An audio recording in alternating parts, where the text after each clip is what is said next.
Sumainyo ang Panginoon. At sumayo rin. Ang mabuting balita ng Panginoon ayon kay San Lucas. Papuri sa iyo, Panginoon.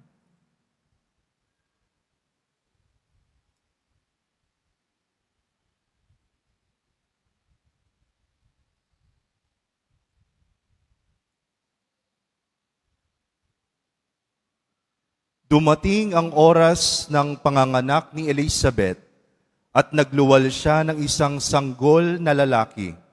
Nabalitaan ng kanyang mga kapitbahay at mga kamag-anak na siya'y pinagpala ng Panginoon at nakigalak sila sa kanya. Nang ikawalong araw, dumalo sila sa pagtutuli ng sanggol.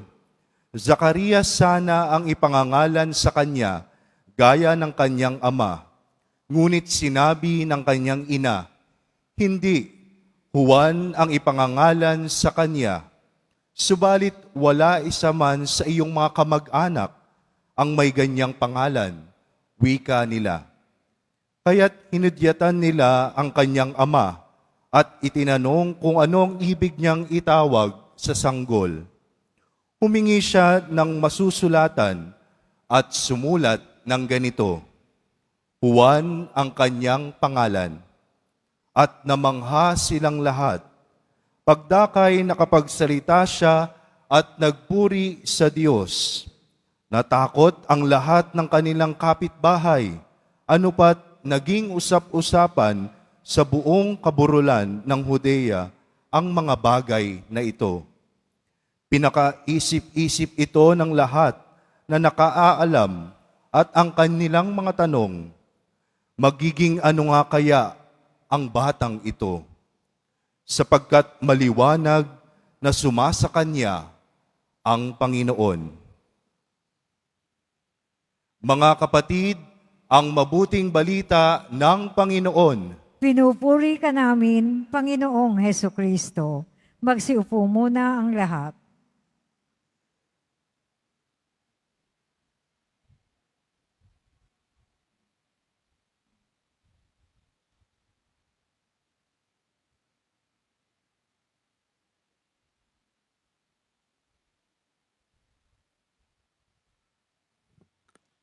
Magandang gabi po sa inyong lahat.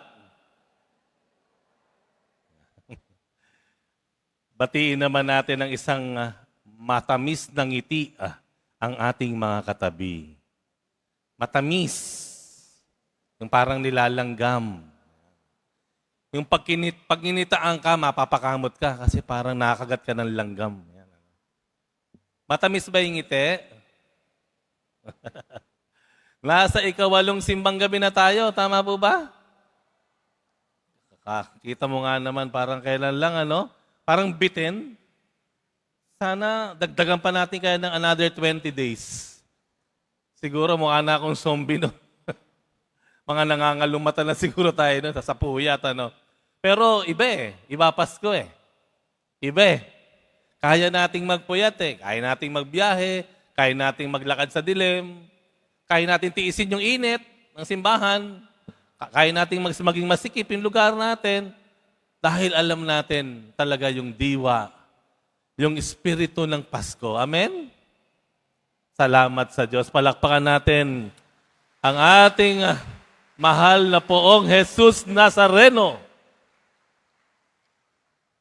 Sa kabilang banda, nakikita niyo na po ba ang pagkakaiba ng ating mga Pasko?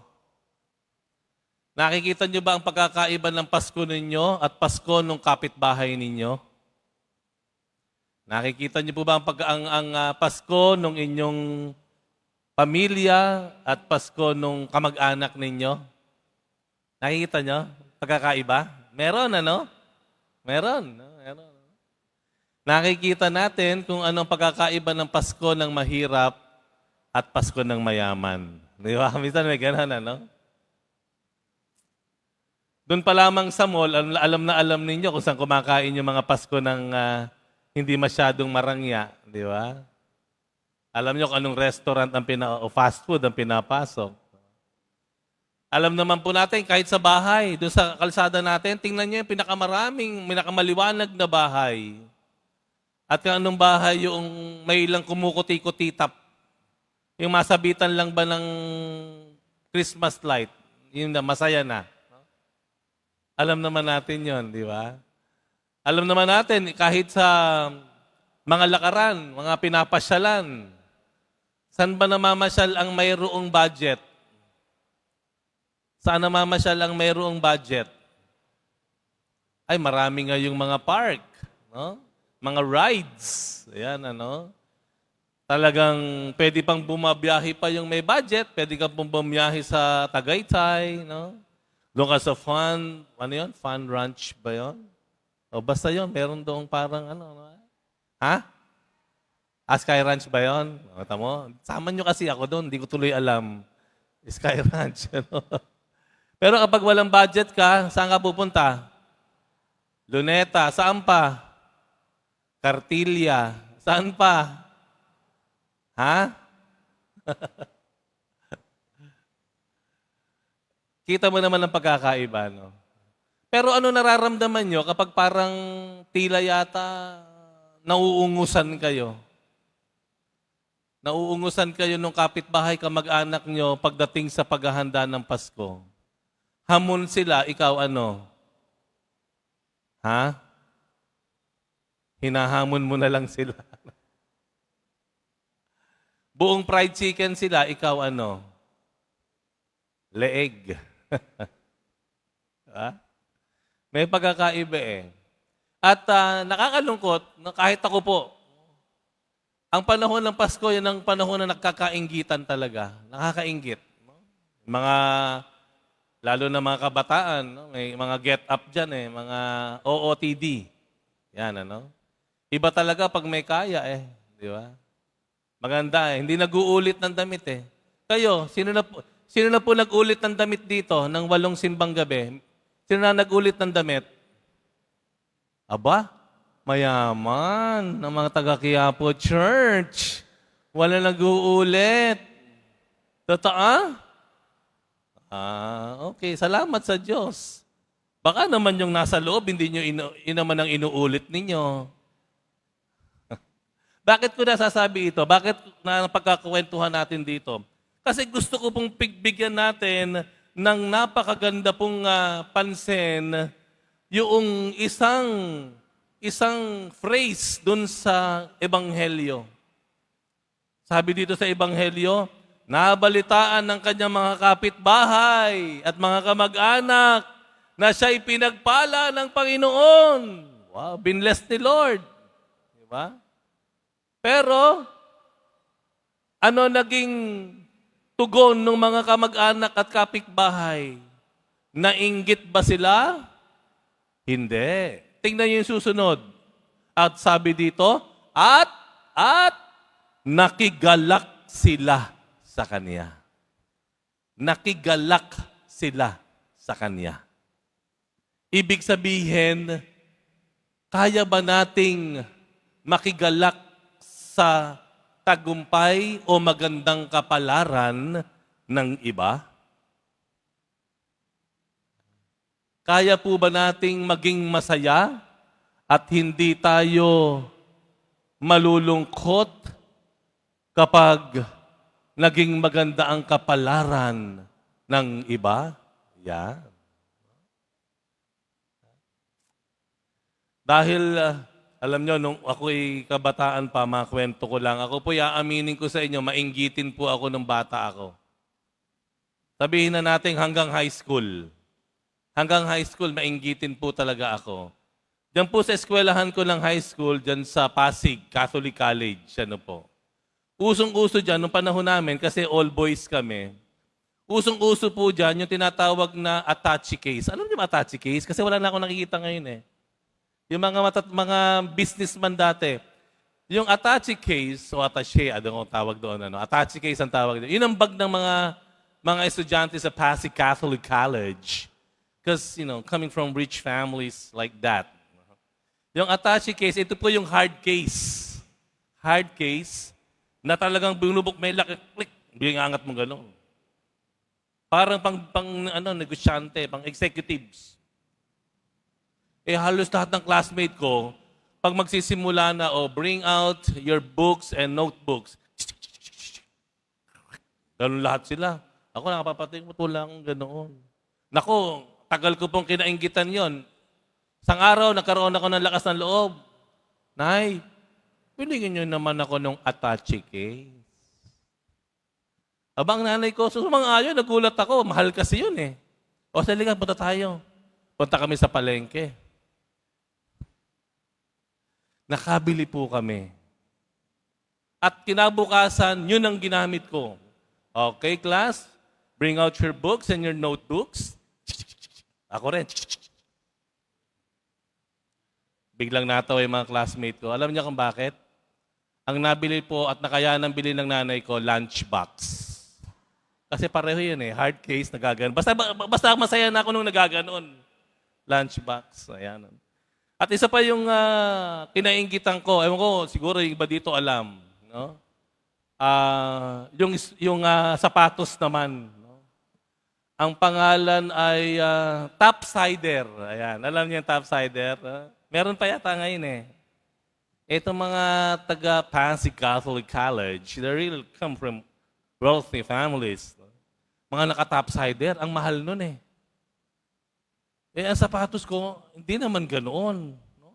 Paano kaya ako makakatingin ako ng tingin? Topsider. Isang araw, nagkaroon ako ng lakas loob. Lapit ako sa tatay ko. Tay, bili niyo naman ako ng Topsider.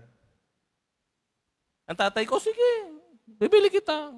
Siguro makalipas ang isang linggo, ito anak, meron ka ng sapatos. Nakita ko, nagulat ako. Alam niyo kanong inuwi niya sa akin?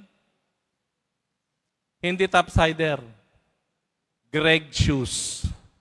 Hindi alam ng mga bata yung Greg shoes. Ano po? Yung Greg shoes po ay isang sikat na sapatos nung unang panahon na kahit po ilagay niyo sa release ng trend, buhay pa. Hindi nasisira. Ang tatay ko po ay nagtatrabaho sa Greg Shoes. Yun ang binigay sa akin ng tatay ko. Kaya 3 taon pong ginamit ko sa high school. Kung titingnan niyo ang classroom mga class picture ko, iisa lang ang sapatos ko mula 2nd year, 3rd year, at saka 4th year. Kasi hindi ko masira-sira. Talagang sinisira ko ng Greg Shoes. Ayaw talaga eh. Ayaw eh. Mahal kasi yung stuff. Well, my point talagang mainggitin ba? Tandaan po natin, ang Panginoon, pag nagbigay siya ng biyaya, ito ay para sa iyo, maaaring hindi para sa kanila. Iba-iba ang biyaya na binibigay ng Diyos sa atin dahil iba-iba rin ang plano ng Diyos sa atin. Hindi natin pwede tayong laging magkukumpara. Hindi lagi tayong titingin sa damit ng katabi natin. Sa simbahan daw, lalo na yung mga babae. Pag may nakakatabi sa simbahan, mula ulo hanggang paa, hanggang sa sapatos, hanggang sa pedicure, ano gamit doon? Mula sa lipsticks. Sabi daw hindi ko naman alam yon, of course, no? Medyo particular tayo sa... Yun po ba? Kapag ang Diyos nagbiyaya, hindi naman lagi tayong sabay-sabay. At hindi kailangang pare-pareho. Dahil iba-iba rin ang plano ng Diyos sa atin. Amen? Ang maliwanag po dapat dito, kung ano yung tinanggap natin sa Diyos, ito ay may plano ang Diyos sa binigay sa iyo. At ito ay para sa higit mong ikaliligaya sa buhay. Meron sa atin nagko-congratulate, no? Ang sarap, Congratulations! Yan. Mga kamag-anak, congratulations, kayong unang attorney. Yan. Sa ating angkan. Kayong unang doktor. Kayong unang teacher. Kayong unang engineer. Di ba? May ganun tayo. Sa mga opisina, congratulations! Ikaw pala ang nakahit, nag-iisang nakahit ng target for the year. Wow, congratulations! Minsan, ganun tayo nagko-congratulate. It's good. That's a way of bringing everyone to celebrate. Minsan nga lang, hindi natin alam, may halong inggit. Yung pagsigaw natin at palakpak ng congratulations, alam nyo? Kapag yung pagkasabos mo ng congratulations, congratulations! Tapos sabi mo, ako rin eh. Actually, dati nagawa ko rin yan eh. Ay, naku, ako pa. Nagawa ko rin yan. Kayang. Inggit na po yun. Ano? Parang ayaw mo talagang maungusan. No? Di ba? O kaya uy, congratulations, ang galing-galing mo. Biglang bumulong ka. May backer yan. May backer yan. May kakilala kasi yan eh. Kaya ganyan. Inggit po yun. Ano? Tama? Nangingiti yung iba. Baka kayo na-biktima na noon. Ano? Pag tayo ay matuto po tayo na to celebrate the victories of others. Kung papaanong tayo, kaya natin, tayo mga Pilipino, alam niyo po, totoo lang, tayo mga Pilipino, napakalambot ng puso natin. Pagdating sa pakikidalamhati, kaya nating umiyak sa mga namatayan. Tama? Mga nawalan, mga iniwan, na ulila, talagang madali tayong umiyak. Pero sa kabilang banda, kapag mga tagumpay na, yan ang mahirap tayong to celebrate others' victories. Bakit? Kasi akala natin, yung kanilang gain is our loss.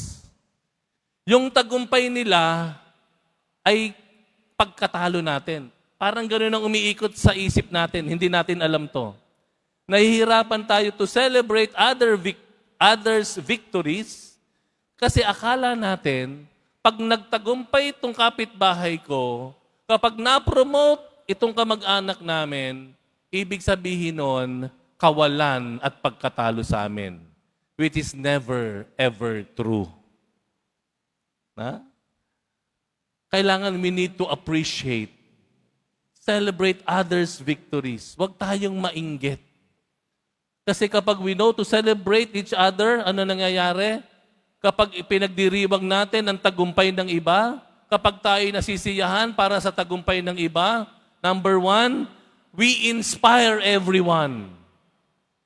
We inspire everyone. Pero pag nainggit ka, para kang dekolor na damit na inihalo sa puting damit sa washing machine. Dinudumihan mo yung maganda sanang kulay na puti ng iba. Celebrate each other. We inspire. Pangalawa, itinataas mo yung pag-asa ng lahat. Kapag tayo pinagdiriwang natin yung tagumpay ng iba, yung ganda ng buhay, magandang kapalaran ng iba, pinalalakas mo o pinatataas mo ang pag-asa ng iba. Yung mga nanghihina, magkakaroon ng panibagong sigla para magsimula uli, para magsumikap uli. Kapag ikaw ay nagpakita ng pakikisaya sa mga taong tumanggap ng magandang kapalaran sa buhay, ikaw ay nagiging isang positibong hangin na umiikot sa buong pamayanan. Mga kapatid, ang Pasko ay nagpapatunay po sa atin na tayong lahat ay tumanggap ng pinakamagandang regalo at pinakamagandang kapalaran sa buhay sa mundong ito. Dahil ang tinanggap natin ay walang iba, kundi ang pinakamagandang regalo na nakita ng mundo sa ating katauhan ng ating Panginoong Jesus. Let us learn to celebrate others' victories. Let us be thankful kung ano meron tayo. Tayo ay bibiyayaan ng Panginoon, hindi siya magkukulang sa tamang panahon at tamang paraan.